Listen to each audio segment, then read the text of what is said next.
सनितपुर जिल्ला दुलाराय बर' फरायसा आफादनि बोसोरारि जथुम्मानि बे गेवलां मेलखौ सामलायनाय सनितपुर जिल्ला एबसुनि बारग' आफादगिरि बे गेवलां मेलाव बाहागो लानो हानाय बिटिआरआव गोदानै दाजानाय सरकारनि डिपुटि चिफ मोनसे समनि बिग्रायारि हान्जानि दैदेनगिरि मानगोनां गबिन्द बसुमतारी, बाहागो लानो हानाय दुलाराय बर' फरायसा आफादनि बोसोनगिरि कुसुम स्वर्गियारी, धिकाजुलि समष्टिनि एमएलए अशोक सिंघाल बिथां, आमार বহু বছৰৰ পৰা সকলো সংগ্ৰাম সকলো কাম কাজত আমাক সদায় সহায় কৰি অহা পেৰুং চেৰি ডাঙৰীয়া, নিচি এলাইট ছ'চাইটিৰ আসাম জোনৰ পেকেট চেয়াरमेन, बर' साहित्य सभानि मानगोनां दैदेनगिरि बिथांमोन, रौता समष्टिनि एमसिएलए डक्टर निरुत स्वर्गियारी, बाहागो लानो हानाय गुबुन गुबुन दैदेनगिरिफोर, सिबिनां रायजोफोर, आइ आफा नोंथांमोन, दा बे समाव बाहागो लानाय रायजो राजा बयनिसिमबो आङो खुलुमनाय आरो सिबिनायखौ बावहरबाय आरो नोंथांमोनखौ गोबाव समनि उनाव लोगो मोननानै आङो गोसोआव जोबोद रंजाखांनाय मोनदों। आङो गिबियावनो गोसो गोरबोनिफ्राय साबायखर बावनो सानो। थांनाय गोलाव सम हारिनि सोमावसारनायाव नोंथांमोनाबो बाहागो लानानै बे सोमावसारनायखौ जाफुंसार होनायाव बेसेबांबा बिहोमा होबोबाय। सान्दुं मिथिया अखा मिथिया बायदिसिना थासारिखौ नेवसिनानै नोंथांमोनाबो फारफ्रोमबो बिथिंनिफ्राय गोब्राब हाबा मावनानै जोंनि सोमावसारनायखौ जाफुंसार होबाय। एबसुनि सोमावसारनाय, एनडिबिनि सोमावसारनाय, जेसेबां सोमावसारनाय जाबोदों बे मोनफ्रोमबो सोमावसारनायाव बाहागो लानानै जाफुंसार होनायनि थाखाय बे सनितपुर जिल्लानि साफ्रोमबो रायजो राजानिसिम आङो गोसो गोरबोनि सिबिनायखौ बावहरो। बे ओनसोलनि गासैबो मुंख्लंफोरनिसिम आंनि खुलुमनायखौ बावहरो। बे सोमावसारनाय समाव न' बां सावजानाय, बायदिसिना पुलिस मिलिटारिजों बुजानाय जोंनि दुखुथिया साफ्रोमबो बर' बिदा फंबायफोरनिसिमबो आङो गोसो गोरबोनि अननायखौ बे समाव बावहरबाय। दा मानगोनां रायजोफोर, आङो बारा गोलाव बुंनो सानाखिसै। दिनै एबसुनि आफादगिरिया बाहागो लानानै बुंनांगौ खोथाखौ बुंलांजोब्बाय। जोङो नोंथांमोननि आशीर्बादाव सोमावसारनायाव बाहागो लाबोनानै दिनैहाय बिटिआर खुंथाय फैनाय लोगो लोगो बे खुंथायखौ सामलायनो थाखाय रायजो राजानि अननायाव एसे खाबु मोनदों। गोबां समाव आङो नोंथांमोननि सिगाङाव रायजो राजाफोरनि सिगाङाव मेल मिटिंआव माखासे बिबुंथिफोरखौ होबोबाय। नोंथांमोना बयबो खोनाखाबाय आरो बांसिन आंनि बिबुंथिनि गेजेरजों आङो राजखान्थियाव बाहागो लाया होननानै गोदोनिफ्रायनो बुंबोदोंमोन आरो आंनि गोसो गोरबोआव सोंनानै नायोब्ला दिनैबो आंहा राजखान्थि खालामनो हानायनि मोनसे गोसोआ दाबो आंनियाव फैयाखै। आङो गावखौनो सासे राजखान्थिगिरि एबा पलिटिशियान बायदियै दानो मालाबाबो सानाखै। नाथाय मानगोनां रायजोफोर, मोनसे हारिया थांना थानांगौब्ला गोबां रोखोमै हाबा मावनो गोनां जायो। जोङो सोमावसारनो गोनां जायो, जोङो जुजिनो गोनां जायो, सोरबा थै आरो जिउ होनो गोनां जायो आरो बेजों लोगोसे हारिनि गुबुन गुबुन बिथिंफोरखौ जौगाहोनो थाखाय सोरबा धोरोम आफादाव, सोरबा हारिमु आफादाव, सोरबा आबादारि आफादाव, सोरबा थुनलाइ आफादाव, सोरबा आइजो आफादाव, सोरबा फरायसा आफादाव, सोरबा राजखान्थियाव थानानै खामानि मावनो गोनां जायो। दा गुबुन गुबुन आयदायाव, गुबुन गुबुन बिथिङाव, गुबुन गुबुन आफादफोराव थानानै हाबा मावग्रा मानसिफ्रा जेब्ला गोसो गोरबोजों हारिखौ मोजां मोननानै अननानै सिबिनानै हाबा मावो अब्ला हारियाव अलखद फैया। जेब्ला गुबुन गुबुन आफादाव थानाय जोंनि दैदेनगिरिफ्रा गावनि मावनो गोनां हाबाफोरखौ गोसो होनानै मावा अब्ला जोंनि हारियाव गोबां अलखद फैयो, जेंना फैयो। दा बेबायदिनो मोनसे थासारि थांनाय 30-40 बोसोराव जोंनि हारियाव नुजाबोदों। बिग्रायारिफ्रा मोनसे लामाजों थाङो, राजखान्थियाव थाग्रा मानसिफ्रा मोनसे लामाजों थाङो। मोनसे समाव पिटिसि एबसुनि दाङाबाजि जादोंमोन, बिनि उनाव बिएलटि एनडिबिनि दाङाबाजि जादों, आरो बिनि उनाव फैनानै बिपिएफ बिपिपिएफ मोनसे दाङाबाजि जादों। आरो थांनाय 20 बोसोराव बिपिएफ हान्जाया बिटिसि ओनसोलखौ सामलायदों। बे सामलायनायानो बर'फोरनि पावारनि सेन्टार जानानै दङमोन। बिटिसिआनो बर'फोरनि पावार सेन्टारमोन, गोहोनि सेन्टार। नाथाय बे पावार सेन्टाराव थानाय मानसिफ्रा बर'नि गोबां माहारि आफाद एबसु बायदि आफादखौ मालाबाबो जोथोन लाबोआखै, मान होबोआखै, अनबोआखै। बिथांमोना एबसुनि एनडिबिनि गांनाय उखैनाय, लुबैनाय, सोमावसारनाय, हास्थायनायनि हेंथायैसो गसंबोदों। बर'नि माहारिनि शक्तिखौ बिथांमोना सरकाराव बाहायनो, सरकार सामलायनायाव, राजखान्थि सामलायनायाव बाहायनो नाजाबोदों। जायनि थाखाय जोंनि हारिनि जेंनाया सुस्रांजानो नागारनानै गोबां बेले बेजे महर मोनदोंमोन। आरो बेबायदि थासारियावनो मोनसे समाव बेसेबांबा गोख्रों बुहुमनि मानसिखौनो सोमोनांहोनो हानाय, भारतनि मानसिखौनो सिगिनो हानाय, आसामनि मानसिफोरखौ सिगिनो हानाय एनडिबिनि सोमावसारनाया थेर बेथेर जानायनि लामायाव फैबायमोन। मोनसेनि उनाव मोननै, मोननैनि उनाव मोनथाम, मोनथामनि उनाव मोनब्रै गावसा होनानै एनडिबिनि सोमावसारनायखौनो थेर बेथेर खालामनो नाजाबायमोन माखासे खैसारि खालामग्रा राजखान्थि दैदेनगिरिफ्रा। नाथाय दिनै जोङो बाख्नायनांगोन, साबायखर बावनांगोन। दिनै जाय बिथाङा बिटिआर सरकाराव डिपुटि चिफ जाबाय, गबिन्द बसुमतारी बिथांनि दैदेननायाव, बिथांनि जे सैज्य खालामनो हानाय गोहो, गोलाव समसिम नायहरनो हानाय, इयुन नोजोर लानो हानाय गोहो, आरो बिथांनि जि लिडारशिप, बिनि गेजेरजोंनो जेरैखि जाया गाबथानानै, आरो जों दुलाराय बर' फरायसा आफादा बिथांजों थाफानानै जों बयबो ज'यै खौसेयै बे मुभमेन्टखौ, बे सोमावसारनायखौ मोनसे मान सन्माननि गेजेरजों थांनाय 27 जानुवारियाव फिनिशिं खालामनो हादों। दा बियो जोंनि थाखाय बेसेबांबा मोनसे गिदिर जारिमिन, मानगोनां रायजो राजा नोंथांमोन। जोंनि सरकारानो एकर्डनि हेंथायै गसंदोंमोन, जेराव जोंनि मोनसे सोमावसारनायखौ मान सन्माननि गेजेरजों फिनिशिंआव लाबोनानै हारिनि थाखाय माबा मोनसे बिना लाबोनांगौ, बेबायदि समाव सरकाराव थाग्रा हाग्रामा महिलारिमोना जोंनि हेंथायै गसंदोंमोन। जोबोद दुखुनांथाव बाथ्रा। आरो दिनै एबसुनि आफादगिरिया बुंनाय बायदि आंबो बुंनांगोन, बर'नि सा 14 एमएलए, सा 22 एमएलए, सा 3 मन्त्रि, चिफ, डिपुटि चिफ, जेसेबां गिदिर गिदिर लिडारफोर दङ, एमपि एमएलए जोंनि हेंथायै गसंदोंमोन। आरो बै समाव जोंनि हारिनि नङाब्लाबो बिथां अशोक सिंहालआ जोंजों साया बायदि थाफाना खामानि मावदोंमोन। दा बिथांखौ एबसुनि आफादगिरिया जेरैबायदि बाख्नायदों, आंबो दिनै बुंनांगोन, धिकाजुलिनि आइ आफा रायजो राजाया 5 बोसोर सिगाङाव बिथांखौ देरहाहोनायानो बर' हारिनि नैबे जेंनाखौ सुस्रांनायाव बेसेबांबा गिदिर खामानि मावनाय जादों। दा बिथांनि फारसे जोंहा दाहार थानानै दङ नैबे एकर्डनि बेलायाव। आं बिथांखौ साबायखर बावो। दा सनितपुर जिल्लानि रायजो राजा नोंथांमोन, दिनै माखासे खोथाखौ जोङो अपेनलि बुङाखैमोन, मानोना जोंनि सुथुरा गोबां। जोंखौ आगानफ्रामबो सुथुरफ्रा हेंथा होनो नागिरो।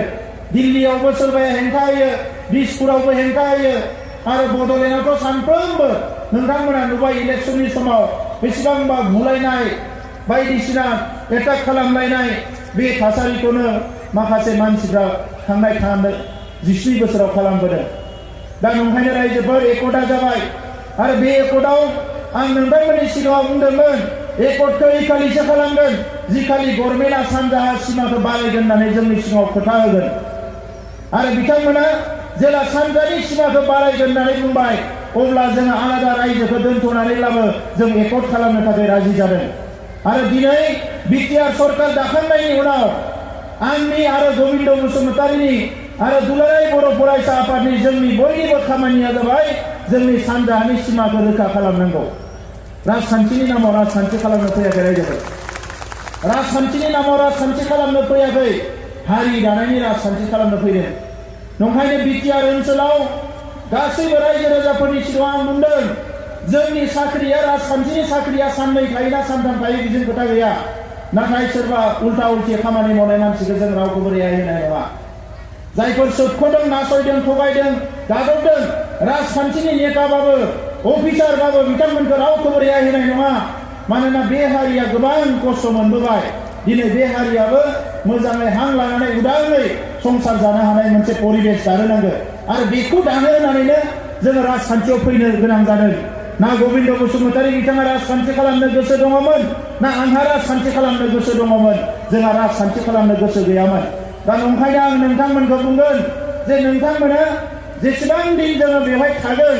3 बोसोर 5 बोसोर जेसेबां थाया मानो राजखान्थियाव जेब्लायबो नोंथांमोना बे बिग्रायारि गोसोखौ जोंनियाव नागिरना मोनगोन नोंथांमोना जाहाथे सन्देह खालामा दा दिनै हा हुनि खोथाया थाबाय सनितपुर जिल्लाल' नङा सारा इन्डियायाव फरेस्ट डुवेलार्स एक्ट इमप्लिमेन्ट खालामनायाव गभर्नमेन्टआ माखासे हेंथा होदों बिथाङा गुबुन हारिनि जानायलाय मुंखौ मख'वाखै थांनाय समाव दावलिपिटि मन्थ्रिया जोंनि बर'निनो चन्दन ब्रह्मआ फैनानै बे राङापारायाव हाखौ सुफैबाय एनजिअ थिनहरबाय फैसा खांबाय हा बिगासेबो बिथाङा पाट्टा खालामना होआखिसै बे दाया सोरनि जोंनिनो मानसिफोरनि दाय थांनाय 15 बोसोराव मालाबा आब' प्रमिले दावलिपिटि मन्थ्रि जादों मालाबा चन्दन ब्रह्मआ दावलिपिटि मन्थ्रि जादों आरो हा हु होनांगौनि बिबाना दावलिपिटिनि सायावमोन नाथाय दिनैसिम बेसेबांबा नाजानायनि उनावबो दावलिपिटिया बे खामानिखौ मावफुङाखिसै बिथाङा रायलायनानै पद्म हाजरिका बिथांखौबो गुरै खालामबाय माखासे एमएलएफोरखौ गुरै खालामबाय बिथांमोना हा होनो रेडि जाबाय आंजोंबो रायलायबाय जेंना खालामला नाथाय जोंनि मन्थ्रियासो हा हु होनायाव बिथांमोना हेंथा होबाय दा दिनै राजखान्थिनि थाखाय उल्टां फाल्टां खोथाफोरखौ बिथांमोना बुङो नाथाय नंगुबै खामानिखौ बिथांमोना मावाखै दा नंखायनो जों नाजादों फैगौ एसेम्बलि इलेक्सनाव जाय हारिनि हेंथा खामानि मावग्रा बिथांमोनखौ फेजेनजोबनानै मोजां मानसिखौ लाबोनानै हां मोनसेयावनो बे जेंनाफोरखौ जों फोजोबजोबनांगोन मानोना हारिया गासैबो अधिकारखौ जोङो मोननांगोन दा नंखायनो नोंथांमोना दासान दिनै गामिफ्रा हाबाखै होननानै जोङो नोंथांमोननि थाखाय खामानि मावनाय नङा बुहुमनि बर'फोरखौ खौसे खालामनानै गेरेमसा हारि दानायनि जे एजेन्डा बेखौ बड'फा उपेन्द्रनाथ ब्रह्मआ जोंनो होलांदों आरो बे एजेन्डाखौ मोगथां महर होनो थाखायनो दिनै राजखान्थियाव फैदों दा नंखायनो दिनै एबसुनि मिटिङाव फैदों गाबोन समफोर एबसुनि मिटिङाव लिङाबाबो जों गावनो गामि गामि बेरायफैगोन मा जेंना दङ मा जेंना गैया बेखौ मावनांगौआ बर' फिसा हिसाबै आंनि बिबान दा नंखायनो एमएलए बिथाङा आं बुंदों बे लामाखौ थाबैनो खालामनानै होनांगौ दै खुरखानायखौबो मावनानै होनांगौ बे सारा खामानिखौ बिथांमोना जेखौ हायो मावगोन जेखौ बिथांमोना मावनो हाया बहाबा थानसालि लुनांगौ मन्दिर लुनांगौ बहाबा जोंहा स्कुल कलेजनि जेंना दङ बे गासैबो खामानिखौ मावनांगौ जोंनि बिबान दा मानगोनां रायजोफोर बे खामानि मावनाया बारा गोब्राब नङा नाथाय राजखान्थियाव थाग्रा मानसिफ्रा फुंनि मोनानि जौ बेदरजों गेलेनायखाय जुवा गेलेनायखायसो जोंनि हारिनि खामानिया थालांदों आङो थांनाय 15 अक्ट'आव समायखिरा लानायनि हाबाफारिया जोबलांनायनि उनाव दिनैसिम बे 6-7 दिन 8 दिन अफिसाव जिरायनानै नुबाय बे खामानि मावनाया जेबो गोब्राब नङा जोबोद गोरलैथार जेब्ला मावालासिनो थायो अब्ला खिन्थु बे बारा गोरानिफ्राय गोरा जायो बे बिटिसि एरियाखौ स्कर्पिय गारि गंसे लाना सानसेयाव खेबनै बेरायनो हायो नाथाय 15 बोसोराव जोंनि इएनजिएमफ्रा ना स्कुल नायखो ना लामा नायखो ना दालां नायखो बेरायनायनि नामाव गावनि लोगोफोरनियाव जौ बेदर जाना थांनायनि बादै जेबो खालामा सनितपुरावबो मालाबा फैयो खोनादों हाग्रामाबो फैयो बेथां चन्दन ब्रह्ममोनबो फैयोमोन फैनाय माने बहाबा जौ बेदर जाबाय मिनिबाय रंजा तामसा खालामबाय ब्लक थांबाय रायजो राजानि जेबो खोथा गैला दा बेसो जाबोदोंमोन नाथाय बेनि उल्था खामानि मावनो थाखाय जों फैदों दायो गेरेमसा हारि दानायनि हाबाखौ मावनांगोन आङो लाइमोनफोरखौ खावलायदों गोसो होनानै फराय आबादारिफ्रा गोसो होनानै आबाद माव सारा हारिनि मानसिफोरखौ लानानै बिटिसिआव सरकारखौ जोङो खुंदोंब्लाबो सारा आसामाव थानाय बर' फिसाफोरनि थाखाय जि मोनसे मास्टार रेस बानायनांगौ गेदेमा हारि बानायनांगौ बिनि प्रोजेक्टखौ जोङो फैगौ जानुवारिनिफ्रायनो जागायगोन दा नंखायनो नोंथांमोना जेसेबां जेंना दङ टाइम टु टाइम जोंनोबो मिथिहो जोंबो रायलायगोन 1 तारिखनिफ्राय बिटिसि एरियानि थाखाय टोल फ्री नाम्बार होगोन जोङो सोर न' मोनाखै सोर न' मोनदों मा जादों बिनि टोल फ्री नाम्बार होगोन आरो फेब्रुवारिनि 1 तारिखनिफ्राय सारा आसामनि मानसिफोरनि थाखायबो होगोन जोङो टोल फ्री नाम्बार नोंथांमोना बिनिफ्रायनो मिस कल हरनानै सनितपुराव जे न' मोनाखै बेखौ जोंनो फोरमायहरनो हागोन अब्ला जोंनि बिटिआर सरकारा बिनि एमएलएनो जों बेखौ दैथायहरगोन आरो जों बुंगोन न'खौ नोंथाङा बानायनानै होनांगोन लामाखौ नोंथाङा बानायनानै होनांगोन सारा आसामनि एमएलए मन्थ्रिफोरजों जोङो क'क्राझाराव जिरायनानै क'र्डिनेट खालामजोबगोन आरो जेराव नांलायनांगौ नांलायगोन जेराव धरना होनांगौ होगोन हांगार स्ट्राइक खालामनांगौ खालामगोन जि खालामनांगौ खालामगोन नाथाय 5 बोसोराव जोंनि हारिनि महर मुस्रिया सोलायनांगौ बेनो जोंनि गुबै थांखि दा नंखायनो रायजोफोर